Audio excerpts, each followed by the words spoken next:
Next, ether forms a coordination compound where ether acts as a Lewis base. Lewis base means compound which is a pair of electron donor. In the previous example, just now you have seen it, in the previous reaction, you have seen it.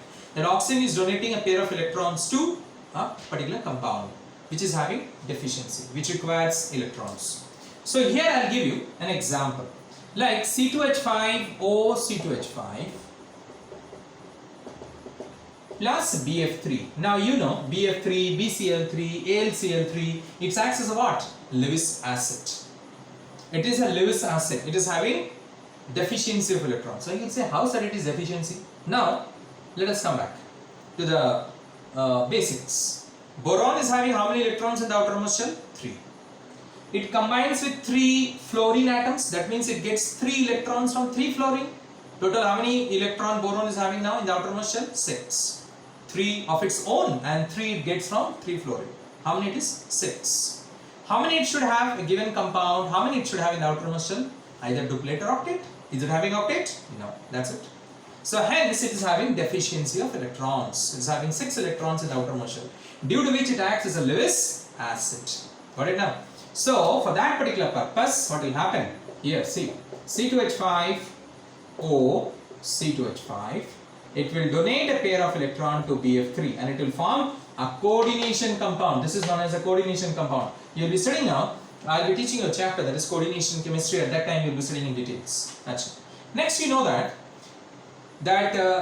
during the formation of Grignard reagent, ether is being used. Got it? Why? Why it is being used? Ether. I told you. During the formation of Grignard reagent, RMGX, ether is being used. The question is why? Because Grignard reagent, when it is being prepared in the solid state, it is highly explosive. That means it is highly unstable in nature.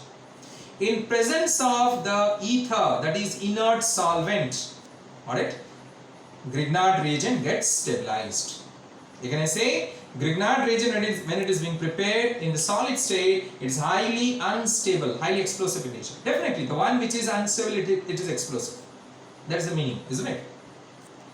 Now, when you are preparing Grignard reagent in presence of ether, for that reason only ether is being used during the preparation of Grignard reagent. If you don't use, it will be highly explosive, it will be highly unstable.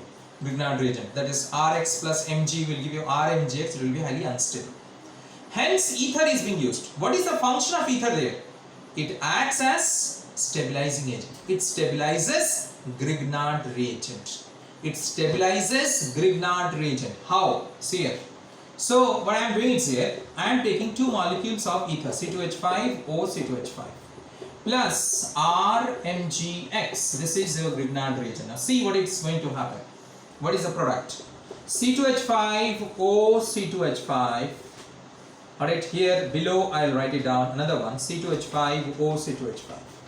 Alright, here I will write, that is RMGX, here I will write. Now, oxygen is having 2 lone pair, this oxygen is also having 2 lone pair. So, 1 lone pair it gives to magnesium, another lone pair it gives to another magnesium. Alright, here, this ether, it gives a lone pair of electrons to magnesium. This ether, it gives a lone pair of electrons to this magnesium. Alright? And hence it forms a stable, what you can say, compound. In this way, the Grignard reagent is being stabilized by ether. Alright? It is being stabilized by ether. Now you will say, sir, how? Okay. Now let us just draw the structure of Grignard reagent. We will count it now. Okay? We will count it and see it. Now see, children here, look at the what you can say, board properly and see. Magnesium is having, before this pair of electrons it donates, got it? Before this pair of electrons. Magnesium is having how many electrons in the outermost shell now? 1, 2, 3, 4. I think you can see. 1, 2, 3, 4. Alright? 2 electrons from this oxygen. How much it is? 6. Again 2 electrons from this oxygen. How much it is? 8. It is stable. It becomes stable magnesium now. Because it's having 4 electrons now in the outermost shell. Before this 2 it comes. From this 2 and this 2 here. So now 2 electrons from this oxygen, 2 electrons from this oxygen. Hence it becomes stable. In this way, Grignard reagent is being stabilized by ether. Alright, where ether acts as a Lewis base and it also forms a coordination compound. Just like this, you can see it forms a coordination compound here. Clear? Okay. So in this way, we can say that. Next, ether will react with halogen acids. Alright, it will react with halogen acids, ether. Like C2H5O, C2H5 plus Hi cold. We can say that.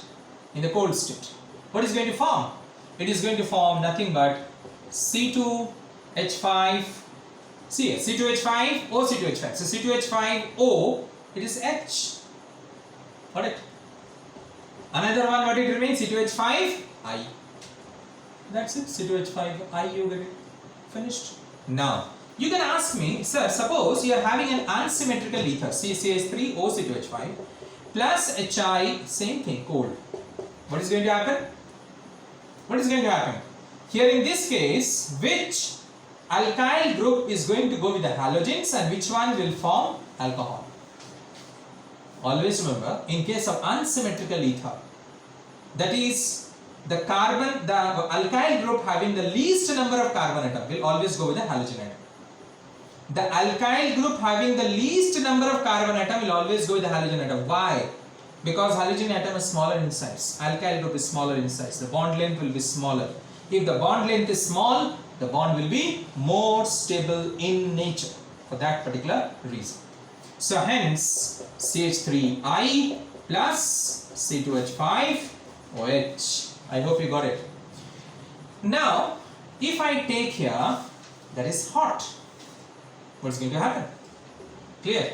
If I take here hot, like C2H5O, C2H5 plus Hi, that is hot, and it is to be taken in excess. When it is hot means definitely it will be excess. Then what I am going to get it? What I am going to get? Excess means, let us say 2Hi. What I am going to get? C2H5 will, this C2H5 will react with I to form 2C2H5I.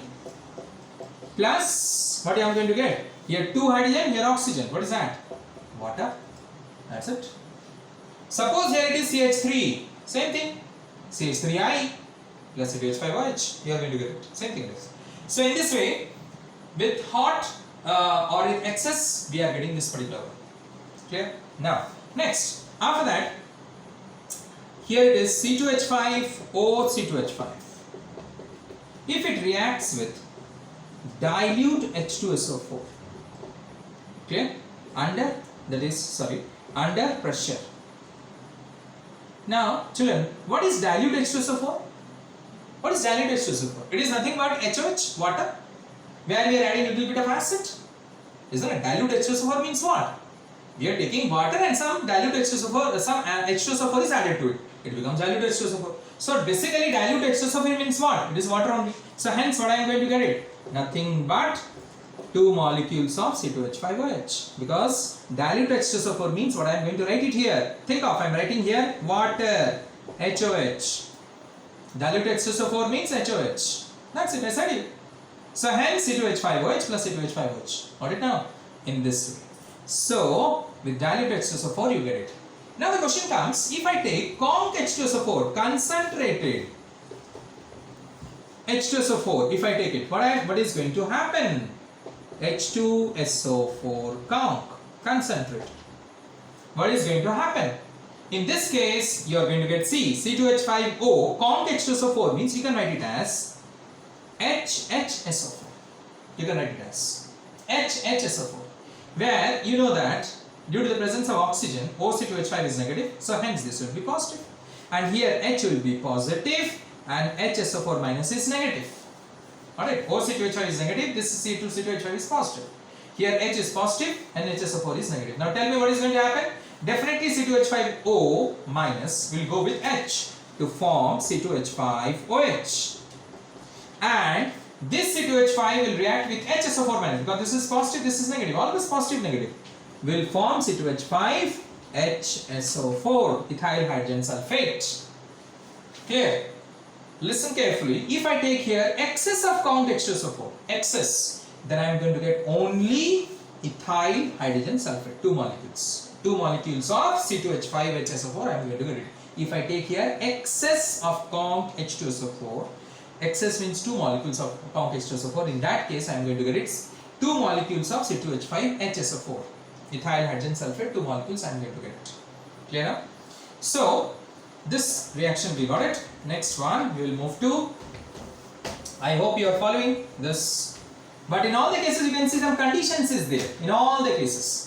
This only proves that ether is less reactive in nature. Alright, this only proves that ether is less reactive. Alright, now we will see that when C2H5O C2H5, alright, is boiled with water. Boiled. Simple. I am taking water and boiling it. But I am going to get it 2 molecules of C2H5OH. See, C2H5O, then H, and C2H5OH. So 2 molecules of C2H5OH I am getting it. Clear? Now, diethyl ether C2H5O C2H5 plus PCl5. You know that I have always said that you will be getting POCl3 as a compulsory product, as well as HCl. But here HCl is not will be forming because hydrogen is not there. Both the side alkyl group is there. So hence what you will see here 2 chlorine, 3 chlorine goes. So how many chlorines left? 2 chlorine. And how many ethyl group? 2 ethyl group. So what will I get? 2 C2H5Cl. Okay. Now the next in the next table. Thank you very much.